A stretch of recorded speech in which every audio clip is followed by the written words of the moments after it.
What's up, everyone? John Rettinger from Techno Buffalo here. The BlackBerry Z10 is starting to hit US carriers, and we've got it all dolled up in Verizon's 4G LTE colors. Let's go ahead, dig in, take a look, and see what your Verizon Z10 is going to have when you pick it up in stores now.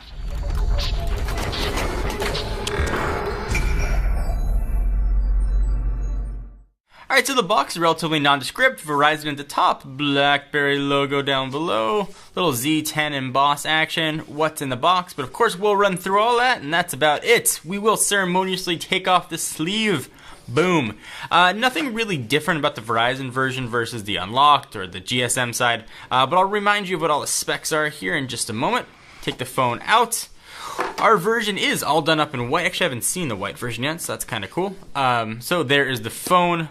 I'll start the power up process since it can be a bit long with the Z10, and of course we'll walk through all the software stuff in just a moment. See if it's got enough juice to power on. There it goes.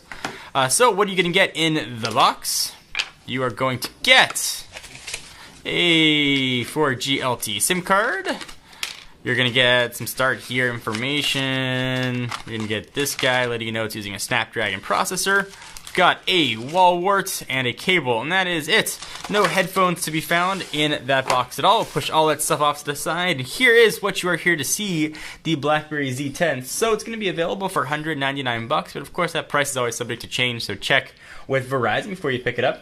From a dimension standpoint, in case you forgot, it's identical to the GSM side. 5.12 by 2.58 by a pretty thin 0.35, and it weighs 4.93 ounces. It's got a 4.2-inch display, which is not bad. It's not giant, but it is a 720p display.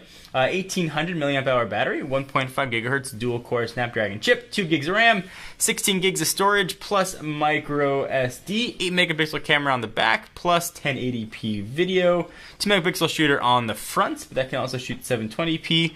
We've got Verizon's LTE service here, Bluetooth 4.0, and NFC. That was a mouthful.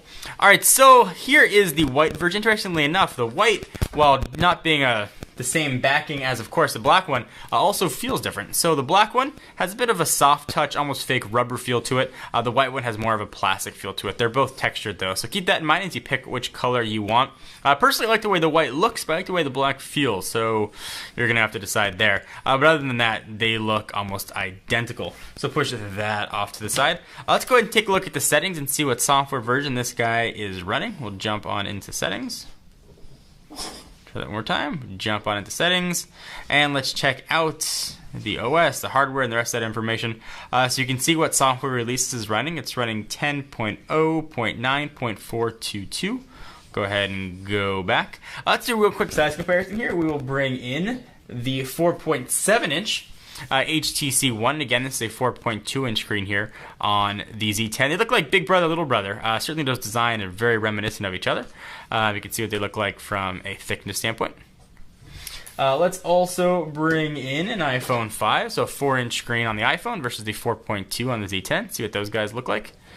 And certainly the iPhone 5 was definitely one of the thinner smartphones in its day, but not really a title I can hold on to anymore. The Z10 definitely feels really good and is an extremely thin device, so go ahead and go back up. Let's see what Verizon-specific apps are included here and what apps are on. So we got Facebook, Twitter, LinkedIn, and Foursquare. Pretty much all the majors except for Instagram on here.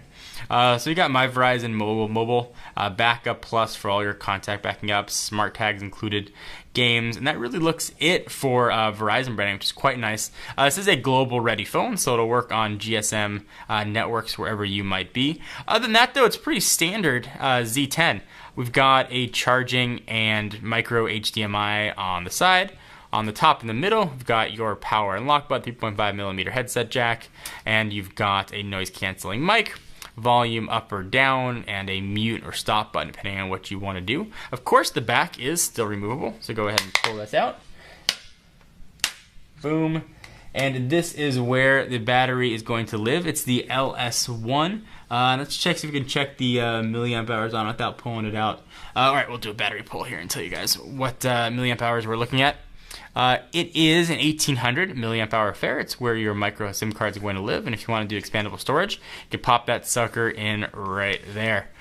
So of course we will test this guy and let you know how it performs. Anything different we need to note over our previous review that we did of the Z10, we'll go ahead and augment that review. The link is going to be down below. And then there is the NFC antenna. So what do you guys think? You excited about the Z10 on Verizon? It's the phone you've been waiting for. All the BlackBerry faithful, we love to hear from you. White or black? We also want to hear which color choice is best going to suit you. Give this video a thumbs up. We definitely appreciate it. I am John Ranger from Techno Buffalo, and I will see you guys in the next video. Bye-bye.